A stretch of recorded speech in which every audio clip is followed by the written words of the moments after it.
November 1st, 1944, 6:45 in the evening. Major Ivan Petrov of the 3rd Guards Artillery Regiment stands beside a field radio outside the ruins of Warsaw and prepares to make an announcement that violates every principle of continuous artillery pressure while honoring a spiritual tradition that connects all Eastern European peoples to their ancestors, their faith, and their shared understanding that the dead deserve remembrance even when the living are consumed with killing each other. Petrov keys the loudspeaker system that Soviet forces use for propaganda broadcasts and psychological warfare operations, but tonight his message carries different purpose than the usual demands for German surrender or promises of harsh treatment for continued resistance. Tonight, his voice carries across the shattered landscape toward German defensive positions where Polish prisoners of war labor under guard, building fortifications that German commanders hope will slow the Soviet advance toward the right. Polish people, German soldiers, Petrov begins, his Russian-accented Polish carrying clearly through the cold November air that smells of cordite, burning buildings, and the sweet, sick odor of unburied bodies that have been accumulating since the Warsaw Uprising ended in October, with the destruction of Poland's capital and the deportation or execution of most of its population. Tonight is Zaduszki, the Day of the Dead, when all Christians remember those who have gone before us. In honor of the dead, Polish, Russian, German, all who have died in this war, there will be no artillery fire tonight. Light your candles. Remember your loved ones. Tomorrow we return to war, but tonight belongs to memory and prayer. 2 kilometers away, in the wooden barracks of Labor Camp 47, where 300 Polish prisoners of war have been constructing German defensive positions for 6 weeks, while surviving on starvation rations and the hope that somehow they might live to see Poland free again, Father Stanisław Kowalski hears Petrov's announcement and begins weeping with gratitude so profound that his body trembles with recognition that somewhere in the machinery of Soviet military operations, someone has chosen to honor Polish religious tradition despite having every military reason to continue the systematic bombardment that has been reducing German positions to rubble for 3 consecutive weeks. Father Kowalski, a Catholic priest who had been captured during the Warsaw Uprising and sentenced to forced labor rather than execution because his engineering background made him useful for construction work, understands that Petrov's announcement represents more than temporary tactical pause in artillery operations. It represents recognition of spiritual authority that transcends military expediency, acknowledgement of religious observance that connects human beings to values larger than immediate survival or tactical advantage. The silence that follows Petrov's broadcast creates acoustic space where sounds of normal life can emerge from beneath the constant mechanical symphony of warfare that has dominated this landscape since Soviet forces began their final advance toward German defensive lines. For the first time in weeks, the prisoners can hear wind moving through bare tree branches, the distant sound of church bells from villages that have somehow survived the fighting, the voices of other human beings speaking quietly instead of shouting military commands. But Father Kowalski also understands that Zaduszki observance requires more than simply absence of artillery fire. The Day of the Dead demands active remembrance of those who have died, lighting of memorial candles that honor their memory, prayers that connect the living to the dead through spiritual bonds that warfare cannot sever, even when it eliminates physical life. In war, the dead are forgotten in the urgency of killing the living. Military operations demand complete focus on immediate tactical situations that determine whether individual soldiers survive the next engagement, whether units accomplish their assigned missions, whether strategic objectives advance according to operational timelines that measure success through territorial gains and casualty ratios, rather than moral considerations about the human cost of systematic violence. But sometimes, memory demands its due, even from enemies. Sometimes, spiritual obligations override military priorities when religious traditions claim authority that transcends institutional military culture. Sometimes, the need to honor the dead becomes more compelling than the impulse to create additional dead through continued systematic warfare that serves strategic objectives but violates spiritual values that connect human beings to purposes larger than military victory.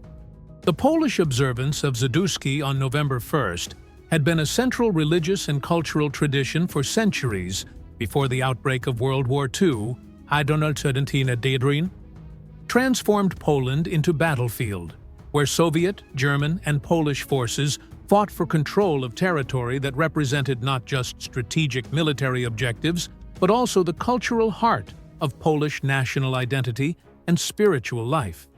Father Kowalski's presence in Labor Camp 47 represented the intersection of religious leadership with political resistance that had characterized Polish responses to occupation by both German and Soviet forces throughout the war. His capture during the Warsaw Uprising connected him to the broader tragedy of Polish intellectual, religious, and political leadership that had been systematically eliminated by occupying powers who understood that Polish cultural identity posed threats to their long-term control. The prisoners who surrounded Father Kowalski in the labor camp represented survivors of multiple forms of systematic persecution. Soldiers captured during the Warsaw Uprising, civilians who had been arrested for resistance activities, intellectuals and professionals who had been detained for possessing knowledge or cultural influence that occupying authorities considered dangerous to their administrative control. Major Petrov's decision to honor Polish religious tradition reflected his personal background in Russian Orthodox Christianity that shared certain spiritual observances with Polish Catholicism despite the theological and institutional differences that had created historical tensions between Russian and Polish religious communities.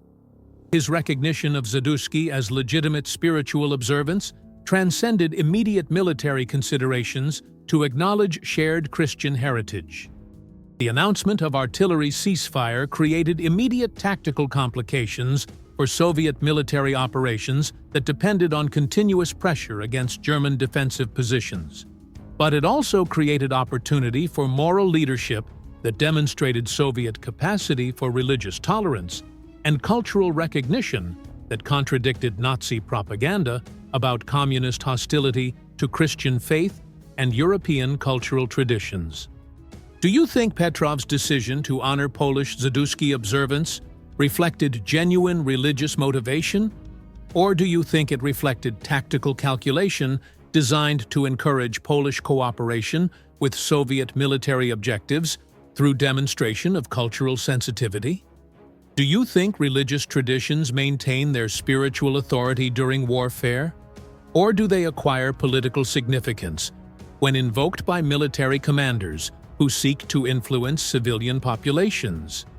The cessation of artillery fire allowed Father Kowalski to organize memorial observance that had been impossible during continuous bombardment that made any gathering of prisoners dangerous due to the risk that Soviet shells might fall on labor camp facilities. The temporary peace created space for religious activity that served spiritual needs while also providing psychological relief from constant fear of imminent death.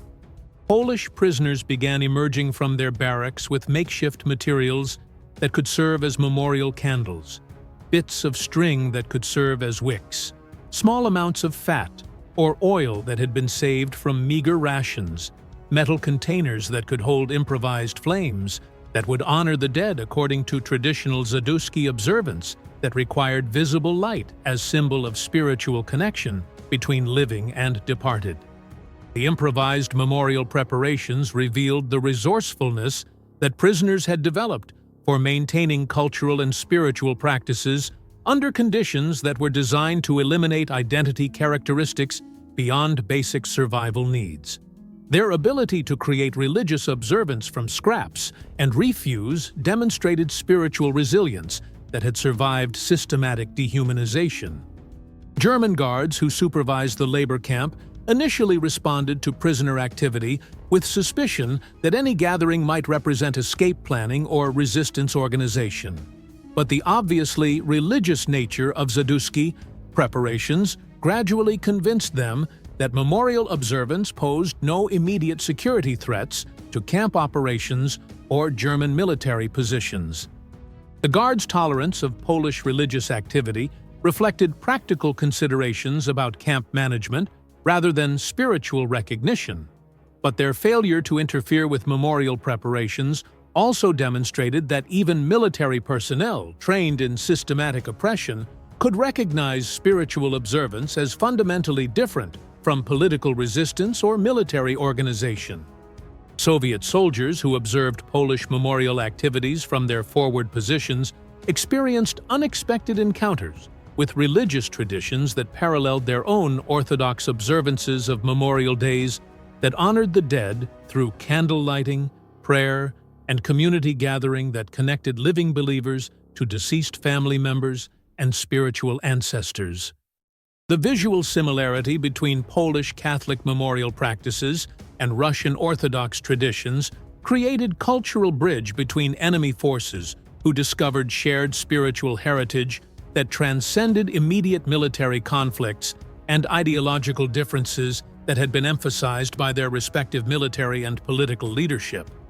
Father Kowalski's organization of memorial service included prayers for Polish dead who had been killed during the Warsaw Uprising, soldiers who had died fighting German occupation, civilians who had been executed for resistance activities, and family members who had perished during various forms of systematic persecution that had characterized German administration of occupied Polish territories.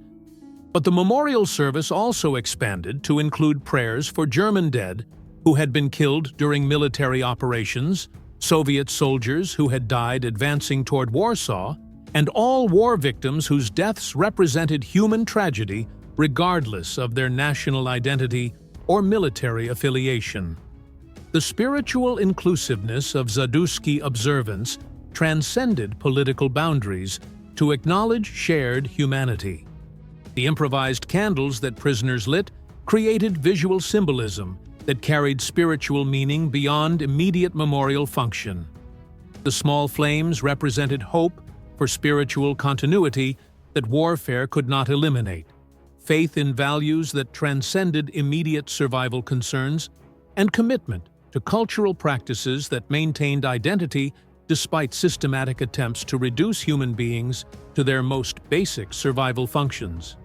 Some Soviet soldiers who observed Polish memorial activities began participating in prayer and candle lighting that honored their own dead while joining spiritual observance that had been initiated by enemy prisoners, but which addressed universal human experiences of loss, grief, and hope for spiritual connection that transcended physical death. The participation of Soviet soldiers in Polish religious observance created temporary community that crossed national, ideological, and military boundaries to acknowledge shared spiritual needs that warfare had intensified rather than eliminated. Their involvement demonstrated that religious experience could unite people despite institutional conflicts that demanded mutual hostility. German guards found themselves in complex position of supervising memorial activities that honored Polish dead while maintaining security responsibilities that required vigilance against any prisoner activities that might threaten camp operations. Their response varied from suspicious observation to reluctant respect for religious observance that posed no immediate tactical threats. The night-long memorial observance created temporal space where normal human activities could occur despite the surrounding context of systematic warfare and institutional oppression. Prayers, shared memories of deceased family members, and spiritual reflection replaced the usual activities of military preparation and survival-focused resource management that characterized daily life in combat zones. Father Kowalski's leadership of memorial service provided psychological and spiritual support for prisoners whose survival had depended on suppressing grief, hope, and spiritual reflection that seemed incompatible with the desperate focus on immediate survival that camp conditions demanded. The memorial observance allowed emotional expression that had been impossible during normal camp operations. The stories that prisoners shared about their deceased loved ones created community bonds that transcended individual survival concerns to rebuild social relationships that systematic dehumanization had attempted to eliminate.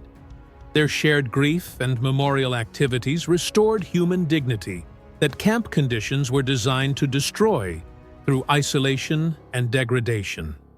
As dawn approached and artillery operations prepared to resume, participants in Zadusky observance faced psychological transition from spiritual community back to military opposition that would require Soviet forces to resume systematic bombardment and Polish prisoners to return to forced labor under German supervision, while fearing that each artillery shell might end their lives. The return to warfare created moral complexity for all participants who had experienced temporary spiritual community that demonstrated shared humanity despite institutional requirements for continued mutual hostility. Their memory of Zadusky observance would complicate subsequent military operations through recognition of human brotherhood that transcended national and ideological boundaries. Soviet artillery resumed operations at sunrise on November 2nd, but Major Petrov's approach to targeting reflected enhanced awareness of civilian populations and prisoner welfare that had developed during Zadusky observance. His tactical decisions incorporated humanitarian considerations that had not been part of his military planning before experiencing Polish memorial traditions. Polish prisoners returned to forced labor with spiritual strength that had been renewed through memorial observance. But they also carried hope that human recognition could interrupt systematic oppression when spiritual authority claimed precedence over military expediency. Their survival was sustained by memory of temporary community that had demonstrated possibilities for human dignity. Father Kowalski continued providing spiritual leadership for Polish prisoners throughout their remaining captivity. But his experience with Zadusky observance that had been honored by enemy forces influenced his understanding of spiritual authority that could transcend political boundaries to create moral space within institutional oppression. After the war ended and surviving prisoners returned to Poland, their memories of Zadusky observance in Labor Camp 47 became part of family and community stories about spiritual resilience that had survived systematic dehumanization. Their testimonies contributed to historical understanding of religious observance as form of resistance that maintained human dignity without requiring military organization. The candles that had been improvised from scraps and refuse became symbols of spiritual resourcefulness that could create sacred observance despite material deprivation and institutional hostility. Their light represented hope for cultural continuity that neither German occupation nor Soviet liberation could eliminate through political transformation. In the end, the night when artillery fell silent to honor the dead became evidence that spiritual traditions possessed moral authority that could interrupt systematic warfare when individual military leaders chose religious recognition over tactical advantage, spiritual community over institutional hostility, universal humanity over national conflict. The Day of the Dead observance that had been honored by enemy forces demonstrated that grief and memorial obligation transcended political boundaries to create moral space where human beings could acknowledge shared spiritual needs despite institutional requirements for mutual opposition and systematic violence. If stories like this make you think about the spiritual traditions that connect us to those who have died before us, about the memorial obligations that transcend national boundaries and political conflicts, about the candlelight that illuminates shared humanity in the darkness of systematic warfare, Then perhaps you understand why some religious observances claim authority that transcends military operations, why some memorial duties unite enemies in recognition of universal loss, and why the most important light sometimes comes from improvised candles, lit by prisoners who choose to honor the dead while struggling to remain among the living.